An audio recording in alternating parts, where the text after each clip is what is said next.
Hello and good evening, and this is in the public interest, and my name is Linda Johnson, and we're at midway point with September, and in case there's someone in the Trenton or Greater Mercer area who doesn't know this, this is Prostate Cancer Awareness Month. And I'm very pleased to have, as my guest this evening, Dr. Charles B. Simone. Dr. Simone, welcome. Thank you, Linda, again. And Dr. Simone and I talked a little bit before we came on the air, and he was like, oh my gosh, what are we going to talk about? And I said prostate. And I just went over certain things, and we both agree that we can never be repetitive enough. That's right. The more we tell it, perhaps we can get more and more men involved. Exactly. So for all you ladies out there listening, if your men aren't around the radio, and I've been telling everybody I could talk to, we're going to talk about prostate cancer screening, some issues. I'd like to bring out a couple things, Dr. Simone. And for women, it's a team approach. Absolutely, because cancer is always a family issue. That's right. Anytime someone's affected. And women have a lot to do with this because they can encourage the men to get in for screening. He's being nice. Actually, we make all the decisions. That's right. And that's okay.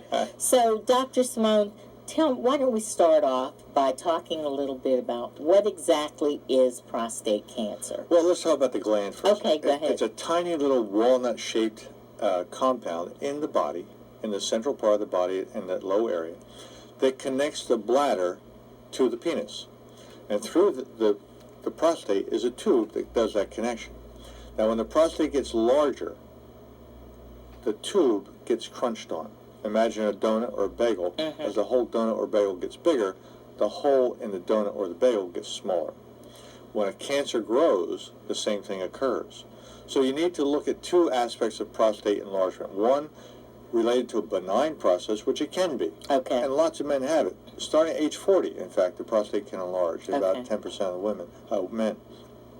But also in prostate cancer. So the gland is important for reproductive capabilities, and when there's a cancer, it's a problem because it's a tiny organ. It's not well delineated where it is as far as surgical anatomy, what it can do by itself. You need to take out many things if you're going to do surgery, like nerves and vessels and things like that. So the cancer is important to recognize. And what we can recognize is a PSA screening test. That together with the digital rectal exam, which should be done yearly in men after age 40 or so, especially African American men, who have the highest incidence of men prostate cancer in the world, not the country, but the world. African Americans. They have the highest incidence. So they need to be screened. PSA is important. The value for PSA for those men, for African Americans in our country, is 0 to 3.5, 3.5.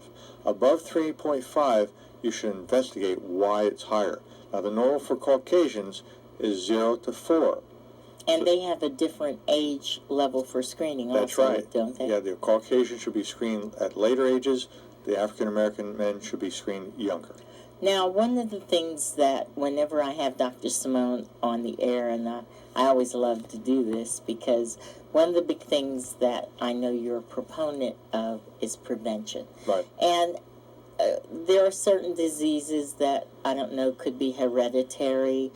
For example, if a man has a family history, can prostate cancer be prevented? Prostate cancer and many cancers can be prevented. Genetics has only about a 5 to 10% risk for this illness. That's the good news. So that's the good news. We know that we have total control. Dietary factors are overwhelmingly important here. We know that a high-fat diet is linked to this cancer. So what should we do? We should get down to a low-fat diet. How do we do it? Avoid our four-legged animals. Oh, yes. Avoid the shellfish and the dairy products unless they are skim or non-fat. Those three things are overwhelmingly important at increasing cholesterol and increasing fat, which then in turn increases the risk for prostate cancer and breast cancer and colon cancer. So these cancers are diet-related, and that's what this book is all about, how to prevent it, how to prevent prostate cancer, and how to stay healthy. Now, for those of you that may not be watching us on WZBN, the book that Dr. Simone is referring to is The Truth About Prostate Health and Prostate Cancer, Prevention and Cancer Life Extension. And I always, I very rarely give out my phone number, but my number is 609-815-7188. And for those men in the community where I've done education sessions, I give this book out because I actually have the 3 books that Dr. Simone has done on my shelf, and I use them as a reference. And there's a lot of good information in there, what to ask, what kind of treatment options, nutrition. And you know, we always hear about, one of the things I want to always bring out, I'm trying to be the voice of maybe the community. You hear about the antioxidants. Do they play a role? Let's talk about it. So we know what foods not to eat. What can we eat? Right. Well, we should eat 2-legged animals, turkey, chicken, but make sure that they're organic. Make sure you take the skin off before you cook it, because all the fat resides in the skin, which goes in. So 2-legged animals are good. Fish that swim in the ocean are better than fish raised in a farm. The 4 fishes that are raised in a farm in this country are catfish, trout, salmon, and also tilapia. Those are the 4 major fishes raised in a farm.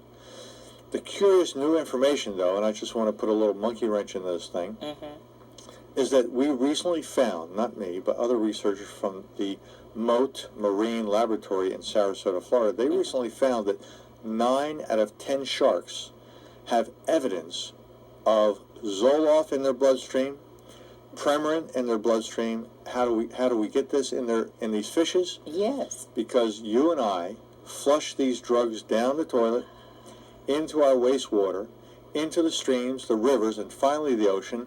And these drugs, these prescription drugs and hormones are floating around, and they're being ingested by the animals that live in the ocean.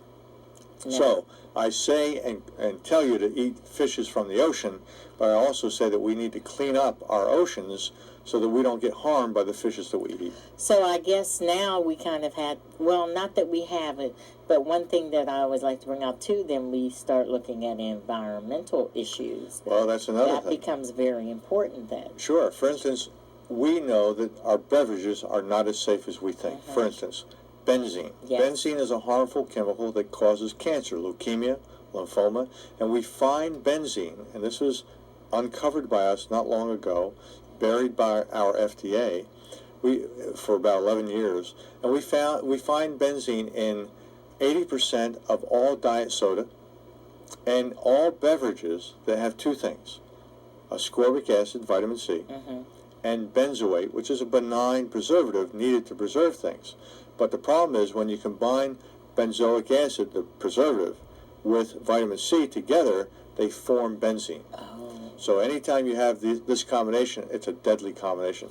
Sunny D, Tropicana Twister, all the big guys, Coca-Cola, Pepsi-Cola, Tropicana. Sierra Mist. We have a lot of problems. Yeah, Sierra Mist. I know that because that used to be my favorite. And there's lots of them. There's lots of them. You have me reading more labels. People just look at me and shake their head in the store anymore, but it's important. Yeah. Now, I know that you talked a little bit about the fact that cancer is, for the most part, an abnormal growth of cells. That's right. But in some men, sometimes they get a condition called a benign condition with the prostate. And I think I always like to bring that out because I cannot tell you how many men I've seen through our New Jersey Seed screening program who are kind of off the hook because they are so sure. And they go in, they get screened, you find out it's, I hate to say it's just that, but hey, it's not cancer. It's not cancer. Curiously, by the age of 30 in our country, 10% of all men develop this benign prostatic hyperplasia. By age 60, half of the men have it. And by age 80, 90% have this enlargement that is not a cancer, but a benign growth. And the symptoms are varied. They're frequent urination, weak urinary stream, feeling that you've never emptied your bladder properly, and it all goes back to the basic anatomy. The tube that goes through the hole gets crimped, and that causes all these symptoms. So that's good news. Many men have it and worry that it's a cancer, and it's generally not. Now, since we're going to kind of update this a little notch, I had a young man talk to me on the phone today. I always say young man, no matter how old they are. That's right. And he mentioned some of the new drugs that they talked about on the market to help these conditions. Right. Is there some take? I mean, you don't have to name names, but give us a general. What's your There are prescription drugs, and there are herbals on the market. And the Urological Society has looked at both groups of drugs and published in the urology journals, not other journals, but published in urology journals. They found that the herbals, when taken properly, are just as effective and maybe more effective than the prescription drugs. For instance, the finasteride, which is commonly used as a prescription drug, generally doesn't relieve symptoms very much, and the dose is toxic to females and fetuses. Now, with regard to the herbals, they do relieve the symptoms. Saw palmetto, you've heard of it. Yes. Pygium, you've heard of it. And even cernitine, you've heard of that. The doses are important to know what the proper doses are, and they relieve the symptoms of benign prostatic hyperplasia very effectively, inexpensively, and non-toxically. And that's why I always like to have you on, Dr. Simone, because I like to get the full picture.